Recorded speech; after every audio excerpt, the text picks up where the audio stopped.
Okay, and also a reminder to mute your line if you're not speaking. And if you don't have that mute button on your phone, you can use *6. And when you're ready to speak, *7.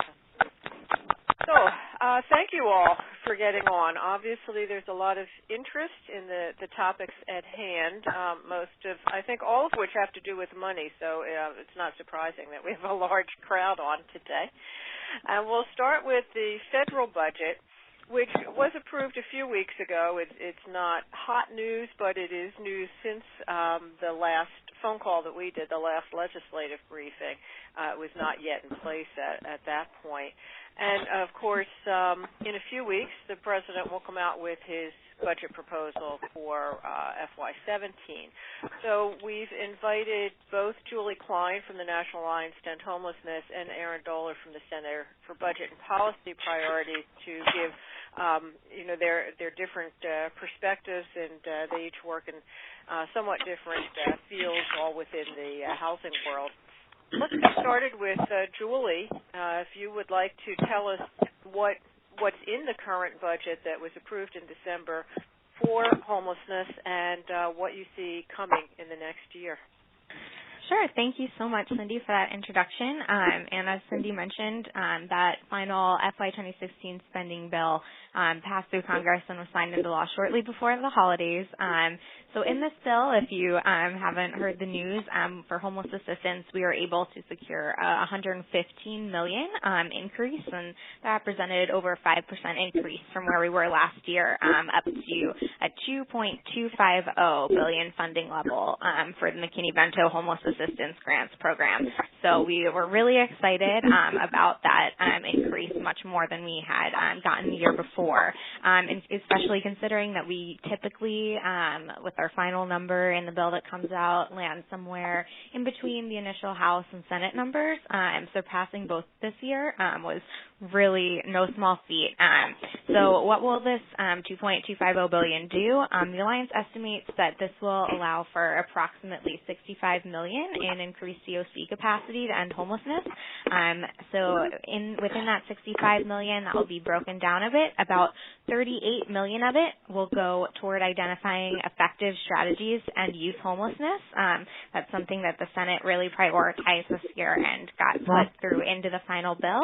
And then approximately $27 million of the 65 will fund additional COC projects to house thousands more Americans. So we're really excited that not only does this bill provide enough to retain existing capacity and not make cuts, and also, adjust for different rent increases and a few expiring multi-year grants and such. But on top of that, it also provides about an additional $27 million for new COC projects. So we're very excited for that win. It's also worth noting, thanks to the hard works of many of our local advocates across the country, and also the work of our national partners in their fields, the bill did not raid the National Housing Trust Fund to pay for other housing programs like the initial House bill did, and also the PATH and SAMHSA housing services programs were not cut like they were in the initial House and Senate version. So those were definitely victories, considering what could have been. Another noteworthy success worth pointing out is that the bill provided $60 million for approximately 8,000 new HUD-VASH vouchers for homeless veterans this year. So that is a great thing to have more of as well. Despite these gains, though, the bill was definitely a mixed bag. There's no question about that, and it really did bring some real disappointments. After the budget caps were lifted in the fall, in large part due to housing and homelessness groups and other NDD program supporters, the budget caps were lifted, but Congress unfortunately did not prioritize HUD programs and instead diverted resources to other agencies. As a result, in terms of homeless assistance, the bill falls $230 million short of the $2.480 billion the administration had requested for McKinney in FY 2016. So this does not put us on track to end chronic homelessness in 2017, as we had hoped we would have the funding on the table to do this year. And I will let Ehren later speak to what happened on the housing choice voucher side as well. All that being said, considering the really inadequate overall HUD budget, even after the sequestration caps were lifted. Anyone on this call who took advocacy actions this year should really feel great about the fruits of their efforts in 2015. And this will, what was in this bill, this increase will result in housing for thousands more Americans than if, we had just thrown in the towel early on in the face of budget constraints and congressional gridlock. So we have faith that our advocates will continue this hard advocacy work in the face of challenges again in this upcoming year. So to transition to say a bit more about that, as Cindy mentioned at the start of the call, the President's FY 2017 budget it's expected to be released Tuesday, February 9th. At this point, we will kick off our campaign for increased McKinney-Vento homeless assistance spending for FY 2017. So we're kind of in the interim right now of campaigns, and something we would really like to use this time to do is ramp up our advocacy base for the year. The more people we have involved in our effort, the stronger our collective voice, the more attention Congress is going to pay to the issue, and each call, email, or letter each of you sends will carry more weight and get more attention. So the Alliance, we have our staff retreat this Friday, and we will be kind of pinning down some new folk advocacy focuses and efforts. So I'll be sure to keep you posted on other efforts as they come up. But in the meantime, it would be fantastic if anyone on this call could help us grow our grassroots base. If you don't already receive our advocacy update alerts or emails, please email me at jklein@naeh.org or ask Joyce at the Housing Alliance to connect us. And if you are on our email list, it would be great if you could, brainstorm other colleagues or partners you work with who might be interested in joining the effort for this year and let them know about our advocacy campaigns as well. So with that, I'm glad to answer any questions, or perhaps it might make sense to turn it over to Ehren Dohler at the Center for Budget and Policy Priorities first to add on to the federal update portion of the call. Thanks, Julie.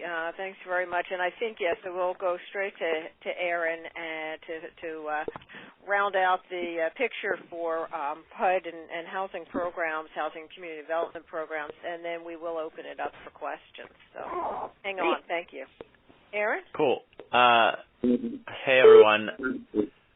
So I'm going to talk big picture a little bit more and then dive into HUD programs. As Julie said, the omnibus appropriations bill that was passed late 2016 was made possible by lifting the sequester level budget caps, the so-called budget deal that the Congress and the White House came to, and lifting those caps was definitely a result of really great advocacy done across the country to show how impossible it was to run some of these programs under the sequester level caps. And you probably remember that the House and Senate bills that were written to those lower caps included some particularly egregious cuts, especially to the home program, as well as there were some cuts in public housing and some other things. And so Congress and the White House agreed to lift these caps by $33 billion, which is, a lot of money. And that was really a great success and resulted in at least not having these really egregious cuts in the HUD bill and some increases. But after that success, I think, as Julie said, the share of this additional money that HUD got was frankly relatively disappointing. HUD received an increase over 2015 of about a little under 4%, like 3.6, 3.9%, depending on how you measure it, over 2015. So, but many of the other bills, many of the other bills had much larger increases, many of the other appropriations bills. So Congress directed a lot of the additional funding to other agencies. It's worth noting that the other bill that serves a lot of low-income people, the Labor, Health, and Human Services bill, also received about the same increase as HUD did. So the bills that received larger increases were bills that don't provide as much safety net programs. So that was disappointing. We could have done a lot of good with that additional money, which if HUD had sort of come in around the average increase, we would have seen possibly up to $1 billion more for HUD programs in 2016, but that didn't happen. So that was disappointing, and resulted in not more increases. For instance, what Julie talked about, not getting the money on the table to end chronic homelessness, which would have been very possible if we had gotten a more proportionate share of this money. So that is all to say that the money was on the table and Congress made specific choices of where it should go, rather than in previous years where I think Congress has been able to hide behind the excuse of the caps are constraining spending. So what did that mean in the appropriations bill itself? It meant that there were no large holes, but not a lot new got funded. So in Section 8, in Housing Choice Vouchers, Congress provided enough funding to renew all vouchers in use. And as Julie said, some 8,000 new HUD-VASH vouchers, but very little else. As many of you know, we had been hoping that Congress would restore some or all of the vouchers that were lost to sequestration. The president said we needed about 67,000 new vouchers to do that, and we had proposed that they would be targeted on, and the president did as well, proposed to be targeted on people and families experiencing homelessness, victims of domestic violence, and a couple other groups, and none of those vouchers were funded. So that was disappointing, again, given that the money seemed to be on the table. Maybe not to do absolutely all of that, but at least to do something. Excuse me, Ehren, I just wanted to mention there is some noise on the line. I don't know if it's the line itself or if people could just make sure that they've muted their phones with a *6. I'd appreciate that. Sorry, Ehren. No problem. Thank you, Cindy. Yes, that would be helpful. So beyond housing choice vouchers, let's see, I'll go through some other programs quickly. Of course, one big issue this year was the project-based rental assistance account, that due to some changes in how the funding year is done, shifting the PBRA account was shifted from annual renewal funding per contract to a calendar year cycle that resulted in 1 year savings, but then the next year had to sort of fully renew all the contracts. So the omnibus bill does fully renew all the contracts. There's some little arguments around the edges about assumptions about savings in a bid process. It's complicated and wonky, and but these are some very small scale arguments about exactly what the number should be. But overall, the PBRA account was fully renewed. Public housing was one of those sort of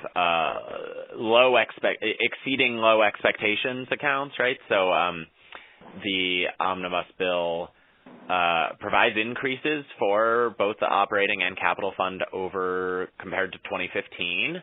About, let's see, $60 million more for operating and $25 million more for capital. That's, relatively small given the huge long-term cuts that program has suffered, and both of those increases are well below what was requested by the president in his budget. There were some small increases for Section 202 and 811. And then on the community development side, CDBG was flat funded at $3 billion. And then, as we've talked about, home, which was sort of in the Senate bill originally, it was cut to just $66 million. We all probably heard about that and talked to Congress about it, that would virtually eliminate home, or in the House that it would cut to $133 million, and then they raided the National Housing Trust Fund to pay for that cut. So they restored home to roughly to $50 million above the 2015 level. So that is where a large amount of the additional funding that HUD got through the omnibus bill was just to keep home from getting completely cut. So those are, we could go in, if you have specific questions about other accounts, we can go into those. I think those are the major ones. Looking ahead to 2017, to fiscal year 2017, large scale, the budget caps, the budget deal that Congress and the White House came to was 2 years, but it left the budget caps flat for both years. So there's not a lot of wiggle room. If the money sort of stays allocated in the way that it is, there's not much wiggle room for increases. That said, there's, of course, the possibility that Congress could choose to allocate differently. As I said, some bills got a lot more money than HUD did, so it's not that the money's not there, it's that HUD didn't get it. And so our uphill battle, frankly, this year would be to try to get HUD more of that share of the pie. Hopefully, the president will propose a budget that does that. And if he does, then maybe some of these things that we've been asking for that additional funding would do, which like more vouchers, McKinney-Vento assistance to end chronic homelessness, more money for public housing, things like that. Maybe the president would indeed reallocate things in his proposed budget and again sort of show this is what we could do with that extra money. It's unclear if Congress would actually do that, but that at least would give us a template to advocate for and say this is what we should be doing with the money. Advocacy-wise, I think it's worth noting that this year was, in 2016 that is, the omnibus that just passed was a very stark example of how if there's a small pie or if Congress doesn't allocate money in the first place, the appropriators can't do much with it. So I think it's worth thinking about those allocation decisions are made very early in the year. And given the fact that it's an election year and Congress will pretty much leave in July for most of the rest of the year, it's a compressed year when it comes to advocacy for HUD funding. And I think the earlier the better, in order to hopefully maybe make a difference in the allocation that HUD gets this year, and which would allow us to do some of the things we'd be asking for. So I think that's just a call to advocate early and often.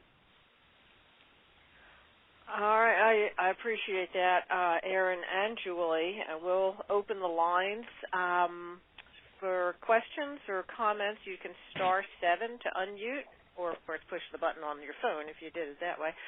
Does anybody have questions about federal budget? Yeah, this is Pat Bakovitz from Chester County. Any word on when we may, at the local level, start to see what the allocations are specifically from HUD? It'll be early. It's unclear. So how the calendar will go is the president's budget will come out February 9th. Then the House and Senate will start working on their large-scale budget resolutions, which will. Yeah. I'm not talking about the 17 budget. I'm talking about the 16 budget that was just passed. Oh, you mean when the money will go out the door? Correct. I'm sorry. No, I haven't heard anything. But that may be just that I didn't hear. So sorry, I don't have any. I don't know. I'm sorry, I'm on the same boat.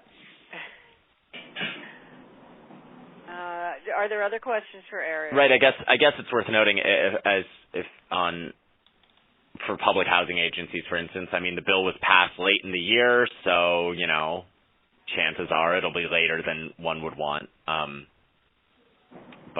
But yeah, other than that, that's just prognosticating. I don't know. Ehren, I have one question. I'm looking for data and didn't pull it up. I should have pulled it up before the call. Do you look at the rural housing programs at USDA at all? I don't work on them. We don't work on them here. I do have Enterprise Community Partners wrote a nice blog after the omnibus went out that does detail them a little bit. I can summarize what they said here. So mostly the omnibus provides flat funding for rural housing programs, Section 502, 514, 516, but there's some exceptions. The omnibus funded Section 521 rural rental assistance at $1.39 billion, which is a $302 million increase over fiscal year 2015. So that's really good because there was skerfuffle in that USDA underestimated the amount of funding necessary to renew all of its rural rental assistance contracts. So the rural rental assistance program, there was a good chance, if no budget deal was reached, that we'd see, you know, short funding and possibly people evicted or other really bad things. So the omnibus took care of that, gave it enough money. So that's great. There was also an increase, the multifamily preservation and revitalization program, which received a $13 million increase over fiscal year 2015, but that's a pretty small program. So that's the overall summary. And definitely check out Enterprise Community Partners blog if you want to know more. Thank you. And I did just find the chart on the Housing Assistance Council's website. It's actually part of their December 16th housing hack news that they send out. So, yes, to exactly what you said, level funding except for the increase in rental assistance, the preservation program, and small increase in, I don't know what the 542 housing vouchers are, but a small increase there. It's significant, as you were talking about the 521 rental assistance and that nice bump there, that the 15 appropriations actually had been a drop from 14. And so it's good to see an increase there. Cindy? Yes. Hey, it's David. I'm sorry. Just one more thing on 521, though, because this is something that we worked out in the negotiations with RD. They also bumped up the 15 appropriation to backfill the shortfall. And we were having a disagreement with OMB about the language, which actually OMB gave us, or gave the appropriators so that they could backfill 15. My recollection is in talking with them at the end of the year was that they had come to an agreement that the language was suitable and that they should be able to backfill the 15 contracts on their short funding. So in addition to the bump, which should cover the program in 2016, they should have begun to allocate the shortfall in 15 allocations as well. Oh, that's great. So while you're talking, David, let me introduce you. And let me just get back here for a second. Dave Gasson from the Housing Advisory Group has been on these calls before talking about the low-income housing tax credit. And, of course, as you just heard, Dave's pretty well versed in the budget negotiations. For those of you who aren't familiar, the low-income housing tax credit is actually the largest program for the production of affordable rental homes, at least for moderate low-income folks.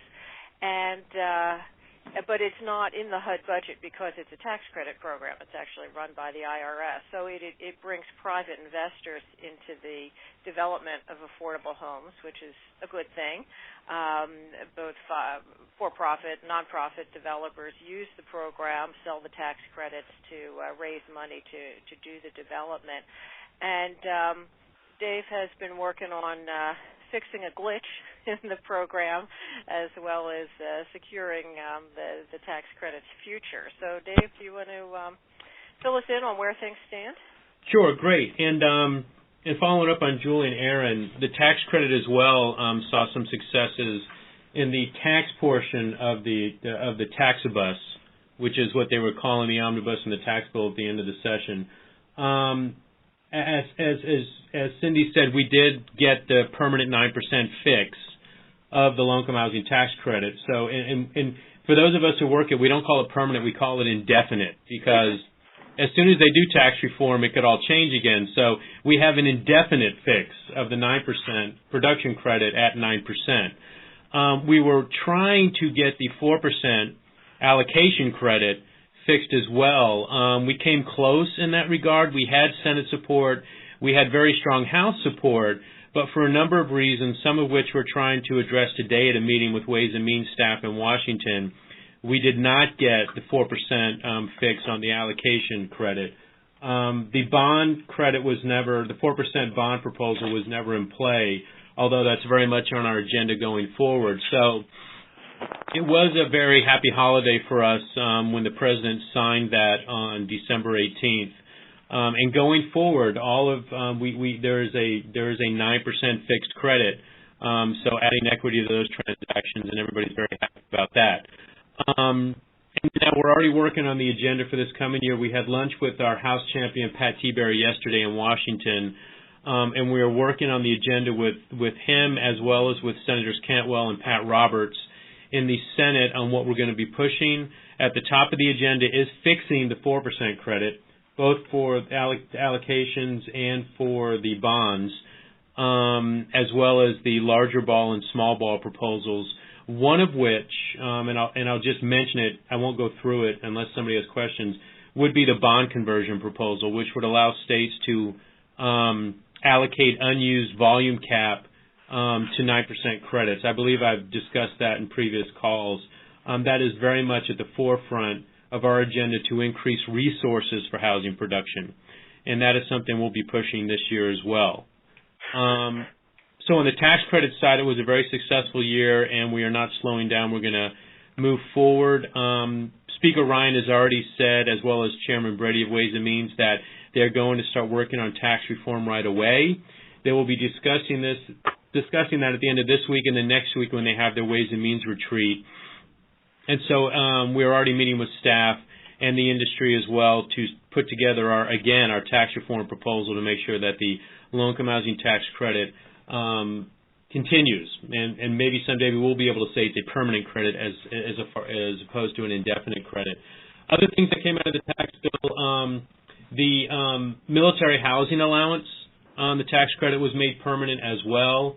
Bonus depreciation was extended for 5 years. It decreases over the next 5 years, but bonus depreciation will continue for the next 5 years. The new markets tax credit was extended for 5 years as well. So it really was, all in all, a successful tax bill for us at the end of the year. The last thing I told Joyce and Cindy I would mention, and I think Julie and Ehren both brought this up, was the Housing Trust Fund.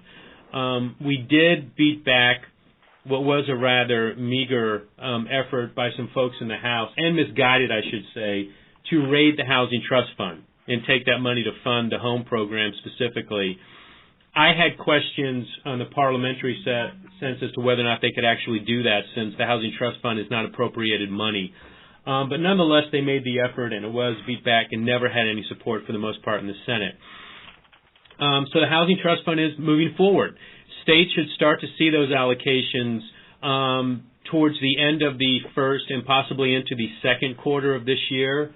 They have yet to determine what the final numbers will be.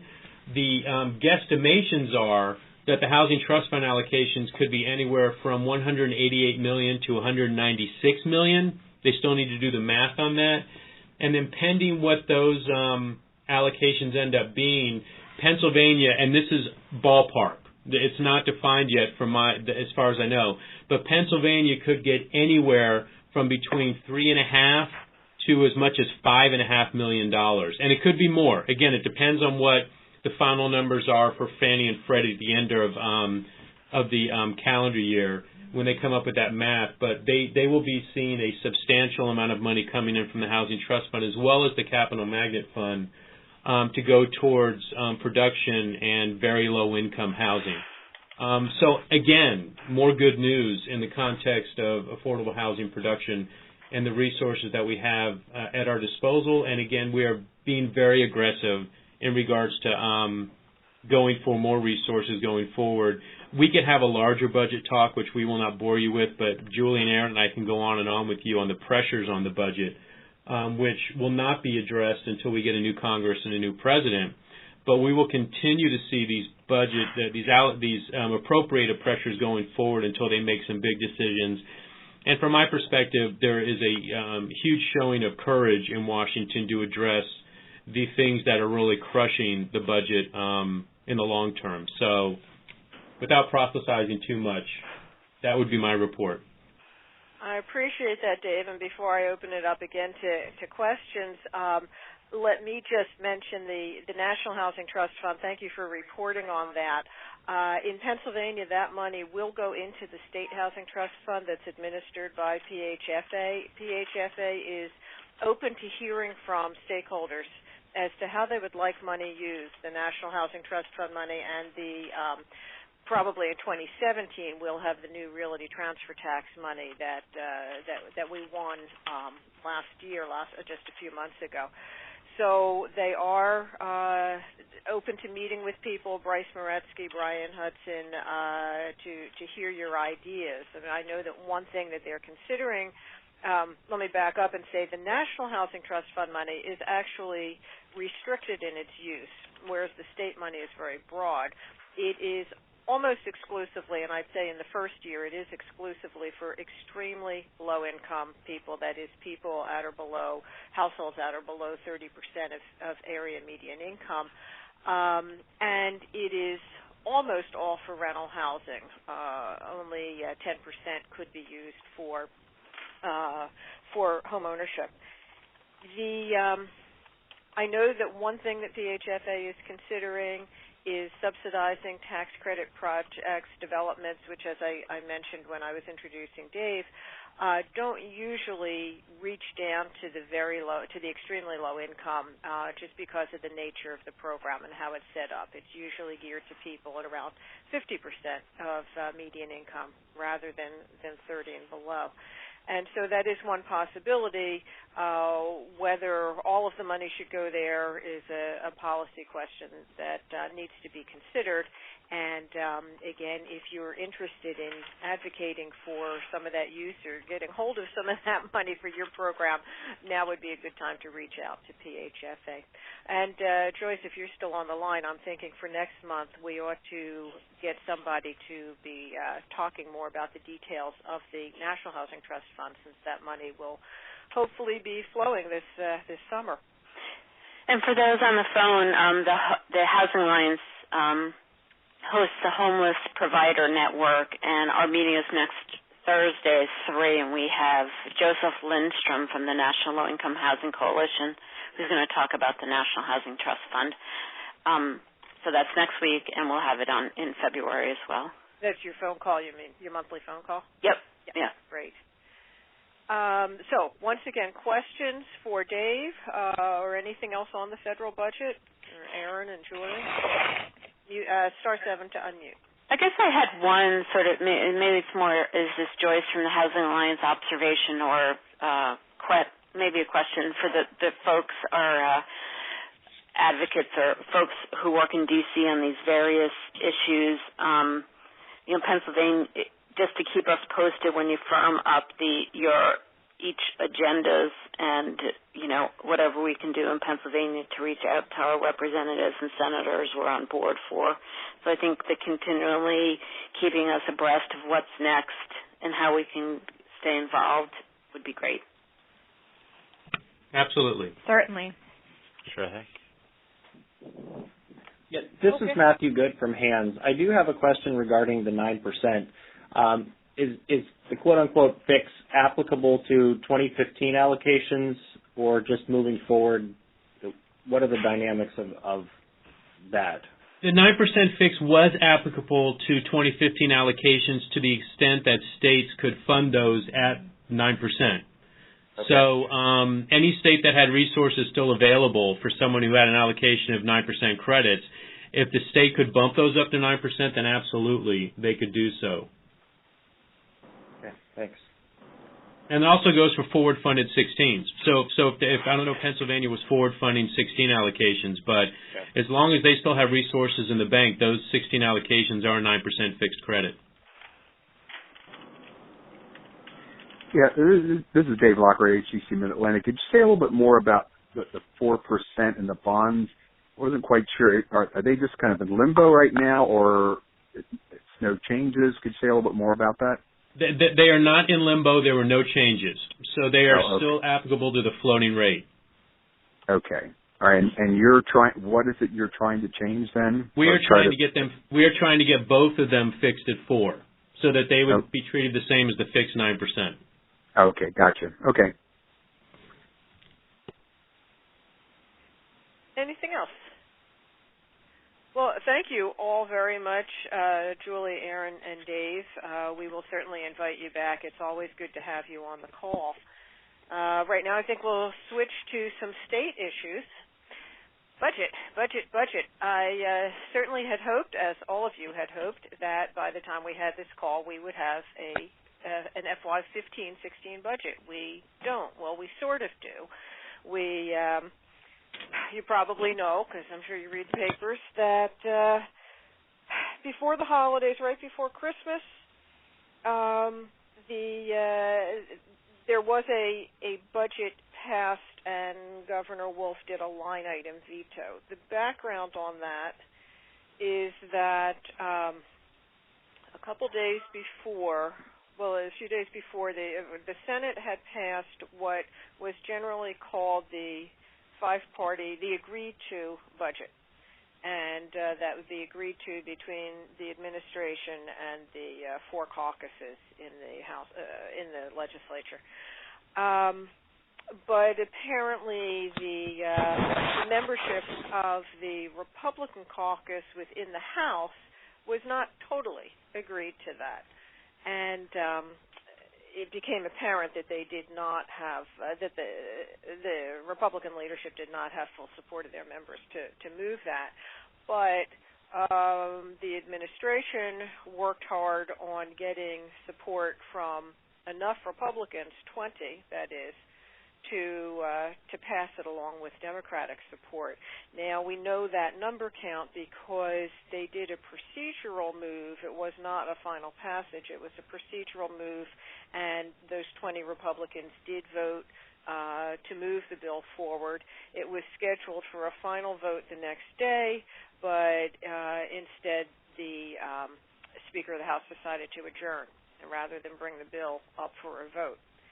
That left us with the Senate bill sitting in the House and the House gone, and the House bill, which was basically the same bill that was vetoed in June, and then a 3-month bill based on the same thing that was vetoed in, was it September? No, it was probably closer to November, late in the fall, the so-called stopgap budget. It was the same thing. It was sitting over in the Senate, and so the Senate figured we got to do something here. It's Christmas and we don't have a budget, so they passed it again and sent it to the governor, and he said it's the same thing that I vetoed before, but we do have to get money flowing to the school districts, many of which were threatening not to reopen after the Christmas break. And we've got to get money flowing to the nonprofits. And so he used his blue pencil or pen for what we call a line item veto, meaning he could cross out certain line items. My understanding of the line item veto is he can't change the number, but he can cross it out, veto specific line items, and approve the rest of it. And that's what he did. He approved it so that money would flow. I think it's only a half a year's funding for education is what I read. The state-supported universities or the state system of higher education was not funded They're generally done in separate bills for each university. That's not done. So there is some money flowing. I noticed that he also vetoed the increases for the House and the Senate. They had built in nice increases for themselves, even though the rest of the budget was pretty flat. So that was vetoed, with the idea that they've got to come back to the table. The other day, this week, the House is in session. It passed a version of the fiscal code because the budget bill itself simply allocates numbers. The fiscal code includes provisions on how the money is to be spent, and then there are other bills that are generally part of the package besides the university bills. There's usually a welfare code. There's sometimes a revenue code, tax bill. So none of that has happened. And the fiscal code that they passed, the House, there's been a controversy over education funding, which I have not kept up on in detail, but I do know that the formula for how the money is to be allocated among the states has come under scrutiny. They spent a lot of time negotiating a new formula, but I guess it hasn't fully been adopted. There's always controversy to it because as you shift away from a how we've always done it basis to a population or poverty basis, there are going to be winners and losers. And so my understanding is that the House dumped the new allocation into the fiscal code, sent it over to the Senate. The Senate has not acted on it yet because they're not sure that they like what's in there. Bottom line is they're still negotiating a budget for this year that is now almost we're almost 7 months. Well, we're 6.5 months into it, and of course, the House Republicans also say that part of the agreement that was reached earlier on, this is the agreed-to budget, was that there would also be has not that there would be liquor privatization, which has not passed. And, of course, from the administration, they also want tax revenue, and I don't think any of that's passed. So part of the protests in the House have been you're giving us a budget bill, but you're not telling us how you're going to pay for it, which, to anybody who runs a household or an organization, that is an important part of the equation. So I guess the summary is it's a mess. It's still a mess. There is some money flowing to social service organizations, to the schools, but it's a mess. And as with the federal budget, the administration's proposal for next year, starting July 1, will come out early February. I have to look up the date, but it's always early February. And you would go through it again. So really, I think what we're looking at, I don't know where they'll be in the next few weeks, whether they'll come to any resolution. It's starting to look like they're going to be negotiating a 2-year budget, one to finish up the year that we're in, and one to move forward. I will say that for housing programs, of which there are very few in the state budget, what was passed, and the governor did not veto any of these. They're level funded. Homelessness Assistance, Human Services Development Fund, they're level funded. Keystone Communities, which fund the Elm Street, Main Street programs, as well as accessible housing and home modifications, and to the extent there's any money available, some revitalization.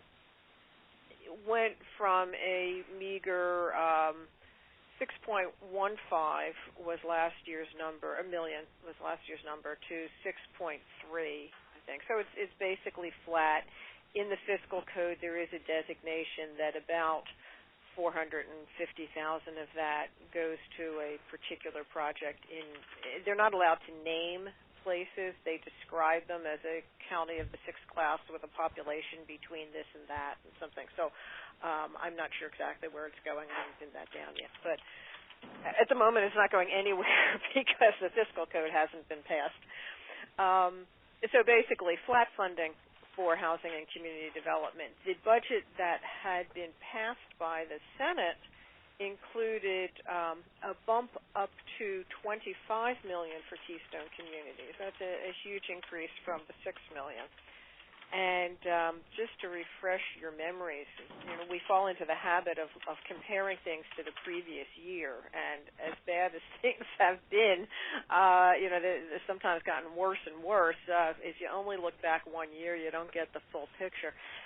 If you go back to, I believe it was 2010, when Keystone Communities was created by merging 3 line items, actually the corporate administration and the legislature at that time eliminated the Housing and Redevelopment Assistance Program, which was then at around $18 million or $17 million, and rolled together new communities, the Elm Street, Main Street, and KOZ, and the accessible housing, that was only $1 million. But the total of those 3 line items at that point was $28 million.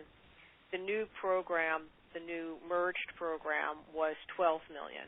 And over time, that has come down to $6 million. So basically, in 5 years, we've lost $23 million. And the 28 was not the high point, but that's where it was when Keystone Communities was created. So it would be very nice to get back up to $25 million, and hopefully that will be in the final product, and at least $25 million for 2017. But it will take some advocacy, I think, to keep it there, to get it there and to keep it there. So that's what I know about the state budget. If anybody else has some insights or some questions, please. Speak up. I guess I would, it's Joyce, interested in how people are faring. If they didn't have the money, and if it's if any money's flowing to people. So *7 to unmute your lines. Tell us what's happening. Hi, this is Francie Williams from Philadelphia at Youth Emergency Service. Well, my position is going down to a part-time position for the Runaway Youth Program. And that's the one federal program that we do have for Youth Emergency Service for homeless youth. The Youth House, I think, is doing the street outreach now. But, because we didn't get the funding this year, so I guess they're behind on other things at YSI. So my position has dwindled down from full-time to part-time. So, and we are not able to fully service. We tried to incorporate some of the street outreach aspects into our Runaway Youth Program, the Basic Center program. We're finding it kind of difficult to do that. Because my staff has to take on extra responsibilities because of budget constraints. So the people that were doing other things are gone, and my staff are doing it, and it's just a mess. So that's it. Yeah, thank you. Have you heard anything about state money starting to flow, or I guess the federal money, because part of the problem was federal money was held up because it hadn't been appropriated, about money starting to flow? No, I haven't. Okay. Anyone else? Or questions or insights to what you've heard? Okay. Well, we'll certainly keep you posted. And I have one more item then of something that we are starting to work on. Many of you know that your counties, most counties, have what's called a county affordable housing fund, usually referred to as an Act 137 fund. And this is money for affordable homes that comes from a fee on the recording of deeds and mortgages. This was a state law that was passed back in 1992, excuse me, and went into effect, I guess, in early 93. And it allowed counties at their own option of assessing a fee for housing that was equal to the recording fee that was then in effect. Excuse me just a minute. Sorry, that was in effect then in like February of '93, I think it was. And these funds have been very good. Raised a fair amount of money.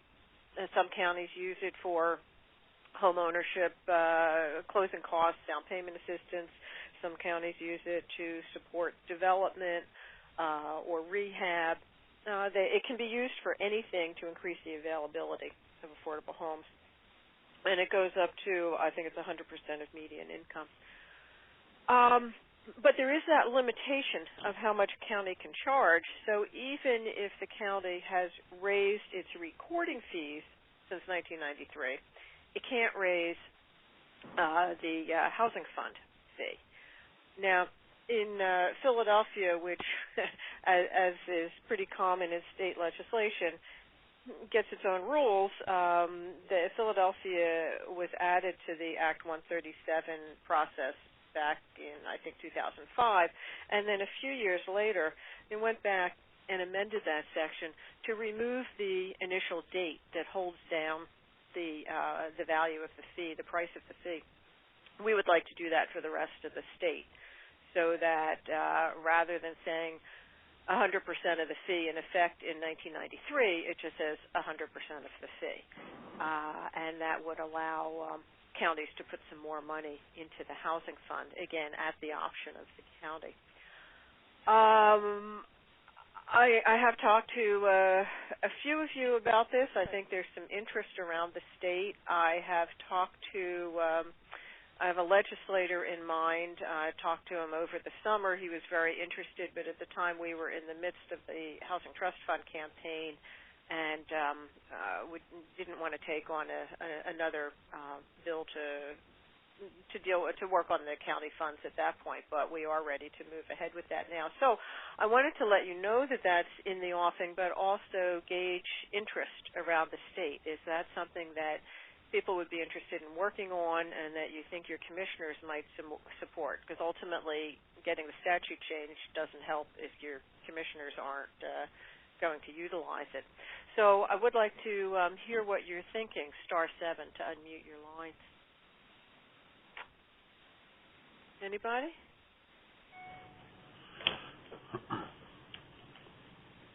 Well, this is Pat Bachowitz from Chester County, and we have spoken, I know, and have an interest in this initiative. The fact it hasn't been given the opportunity to increase since 1993, I think warrants at least revisiting. I think there is a interest by the county commissioners in our county. Obviously, they haven't taken action on that, but certainly they're interested in exploring that option if the state legislators can pursue this. We value the program very much, and it, you know, as other programs are getting squeezed, it's viewed as possibly a small increase could really be impactful, if you will, in terms of trying to shore up some of the gaps. That's great, Pat. I look forward to working with you and the commissioners on that. And do folks on the phone use the Act 137 funds, or aware of them in your counties? Again, *7 if you've muted. This is Shelby Clark from the Mercer County Housing Authority, and yes, we do use the funds. We use it for rehab and for development as well, and it is critical to us, we think. Okay, and is it something you think you might be interested in talking to your commissioners about, whether if we could get the cap lifted? Yes, absolutely. I didn't respond before because it's a brand new set of commissioners, so we want to explore that with them first. But sure.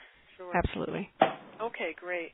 Well, again, I will keep people posted, and when we get a draft, send it out and try to pull some working groups together. Probably work through the County Commissioners Association, but having local commissioners who are advocating and saying that they are interested in doing this would be very helpful. So something for you all to think about, take back to your local commissioners, county commissioners. That's my agenda, and the clock says we're at 11:59, but I will ask if anybody else has any concerns, comments, or things to brag about that you want to share. Anyone? If not, then we will talk to you in February. Thank you very much. Thank you. Bye-bye.